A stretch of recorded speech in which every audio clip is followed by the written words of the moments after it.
Powered by the Montana Television Network. This is the 10 o'clock news on Q2, Montana's news leader. Good evening and thanks for joining us tonight. I'm Russ Riesinger. Despite pleas by elected officials and community leaders to remain calm, fires are again burning tonight and protest heating up in Minneapolis. Now this following Monday's death of an African-American man who died in police custody after an officer kneeled on his neck for more than 7 minutes. CBS's Jeff Pegues has the latest. The Twin Cities erupted in anger again Thursday night over the death of George Floyd. The 46-year-old died after being detained by police on suspicion of passing a phony $20 bill. The tragedy prompted immediate outrage, sparking protests that have turned violent at times. Fires burned through the night. You can see the smoke still billowing in the air. A Target store is one of several that have been looted or vandalized. Other buildings have been burned, including an auto parts store near the police station where the officers worked. Longtime community activist Spike Moss says this is what happens to dreams deferred. Does this violence help? It doesn't help anything, but it lets you know they're tired.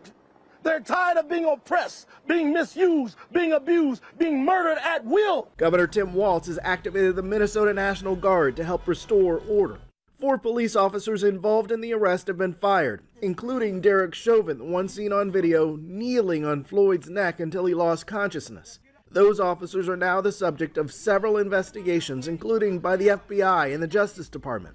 Local prosecutor Michael Freeman will decide if criminal charges should be filed. We are going to investigate it as expeditiously, as thoroughly and completely as justice demands. Sometimes that takes a little time, and we ask people to be patient.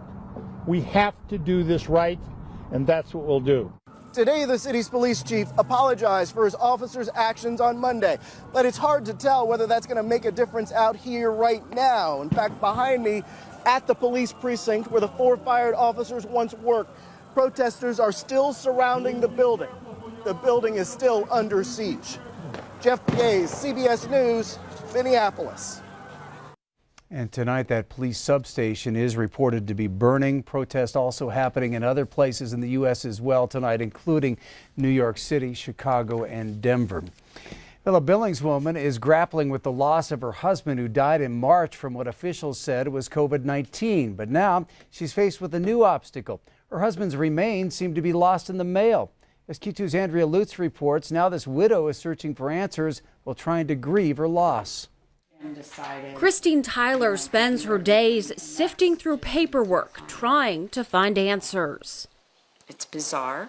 This March, her husband of 41 years, Donald, died in Spain. When I retired 10 years ago, we decided every year to take a trip, an overseas trip to see the world. And see the world they did. But during their trip, Donald became ill. And they decided, without really doing a whole lot of tests, that he had COVID, and we're treating him as such. Christine stayed by her husband's side in the hospital, but never tested positive for the virus herself. But on March 19th, he died in the ICU. That's when Christine says things got even more bizarre. And he stayed at the mortuary for almost a month before he was moved to the Fleet post office in Rota, Spain. Vietnam. He served in Vietnam, a member of the Air Force, and was a federal police chief in Wisconsin. She opted to have his cremains handled with military tradition, but says when he arrived in the United States, he got lost in the mail. From Dallas, he went to Chicago, and from Chicago, we have no idea where he's at. And it's been a long road. It's been since March 19th. And I'm tired. And it's sucking the life out of me. Instead of mourning his loss, she's now searching for him, hoping he can come home soon. And we just need him home. I mean, he's a veteran. He needs to be buried with some respect and some dignity. She says a military postmaster has been assigned to the case. But after 2 months, she knows more should be done. No veteran should be treated this way, number one. No cremains of anyone should be treated like this, number two. And I'm willing to do whatever it takes to see that that changes. In Billings, Andrea Lutz, MTN News. Well, Christine Tyler says she has reached out to Senator Daines and Senator Tester's offices, where she was told that they're both looking into the matter. She's also looking at legal action, but says she hasn't found anyone to take her case because she's been told it's too complicated. Regardless, she is planning a military service for Donald, with or without his body, back home in Billings. Governor Steve Bullock lays out plans for how the state will support Montana's destination communities as they reopen to the public next Monday. The governor announced the state will be using $15 million from the CARES Act on an education and information campaign that will target those visitors about COVID-19. He also announced additional resources for community testing in destination communities with high numbers of visitors. Part of our objective is to begin to test more and more of our population regularly, including those who interact with visitors, to help develop an early warning system and keep businesses open over the long haul. This includes healthcare workers, but also those at places of work who will see increased visitation, including grocery stores and restaurants. The governor also announced financial assistance of up to $5,000 will be available for small businesses for COVID-related expenses that help keep workers and patrons safe, such as PPE and sneeze guards. Business owners can apply starting Monday by going to covidrelief.mt.gov. Well, millions of dollars are also available to help Montanans pay for their rent and mortgages. In tonight's Rebound Report, MTN's Marin Sue spoke with Montana Housing Operations to find out how to know if you qualify for emergency housing assistance. Hundreds of Montanans are in need of rent and mortgage assistance. That assistance money is available now. Well, we are getting a pretty high volume of applications. We've got about 750 so far. Cheryl Cohen, Montana Housing Operations Manager, says while this number is high, she believes there are more families that need help who don't know about this resource. She says there's $50 million in emergency money available under the CARES Act, specifically for families needing housing assistance that experienced financial hardship during the coronavirus emergency. But how do you know if you qualify? There are some income limits for the program. It's based on family size. It ranges between $75,000 and $125,000 a year. She says the amount in a family's checking and savings accounts must be below $10,000, excluding retirement funds. If you're applying, she suggests having your landlord and mortgage lender information ready. You know that you'll have to provide some documentation about your COVID-related financial hardship. So that could be recent pay stubs that show your reduction in hours, or a letter from your employer about a business closure or layoff. And she stresses there's no shame in applying for this financial assistance. We all want to help each other and help our neighbors, and this is a fund source that's available to all Montanans. Cohen says there's no cutoff date for when people need to apply for these funds. However, she says all of this funding needs to be used up by the state by December of this year. In Whitefish, Marin Sue, MTN News.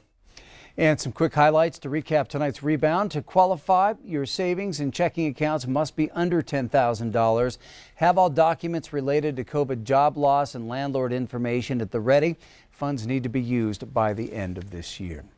Well, the 2020 Alive After 5 concert series has now been canceled because of COVID-19. According to the Downtown Billings Alliance, distancing would not be possible with the large crowds.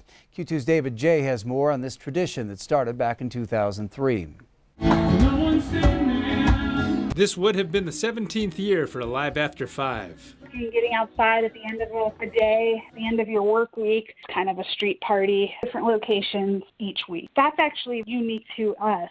But because of COVID-19 and the limitations of Phase 2 of reopening, Alive After 5 with its crowds of 1,000 at each concert had to be canceled. The current situation is really clear to all the downtown business owners. Arterial Drive was scheduled to play the second concert. As much as it is heartbreaking that live music needs to take a break, it is responsible and no hard feelings over here at all. But it is a lost opportunity. There's always going to be those gems where you really get to broadcast your music out to people. And Alive After 5 is that. This is the big stage for them. That's pretty great for a lot of our local talent. And when one door closes, you got to find another one to open and go out there and create something great. And when the pandemic kind of goes and floats away, then there will be a boom of creativity and some amazing new songs. In Billings, David J., MTN News. 8 weekly concerts had been scheduled between June 11th and July 30th.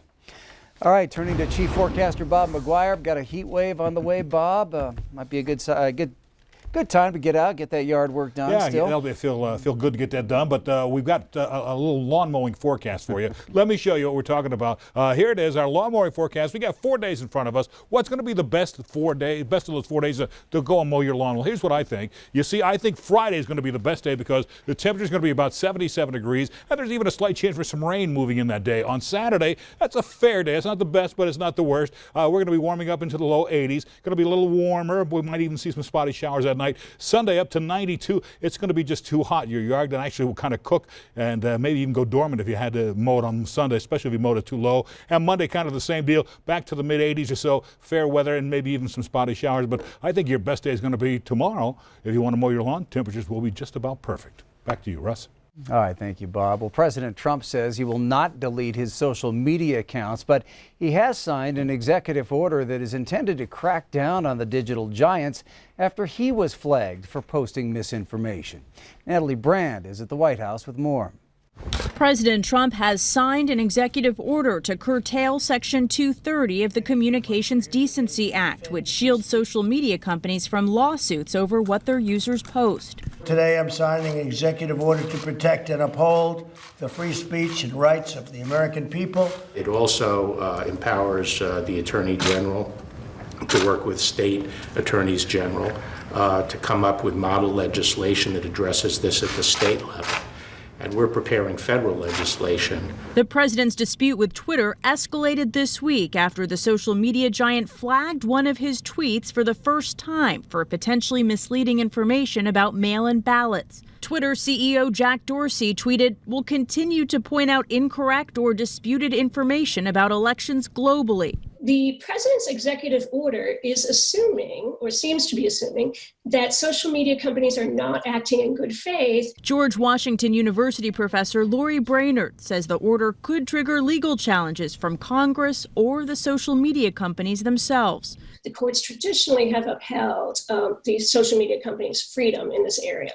The issue could also launch a new debate in Congress, and leaders from both sides of the aisle are already weighing in. I think Congress should actually have hearings. What the president is doing is silly. It's a distraction. The bill is passed. Also on Capitol Hill, the House passed a bill to extend the length of time small businesses have to use funds from the Paycheck Protection Program from 8 to now 24 weeks. Natalie Brand, CBS News, the White House. The president says his executive order also blocks taxpayer dollars to social media companies if they are found to have engaged in censorship. Still to come on the Q2 10 o'clock news, with Election Day less than a week away now, Yellowstone County is fast approaching a record. We'll let you know what record next. Then later in sports, we're going to dive into a cold Lake Elmo and see how some local swimmers are staying in shape during this time. You're watching MTN News with Janelle Slade and Russ Riesinger. Storm Tracker weather with Bob McGuire. And sports with Scott Breen. This is the 10 o'clock news on Q2, Montana's news leader.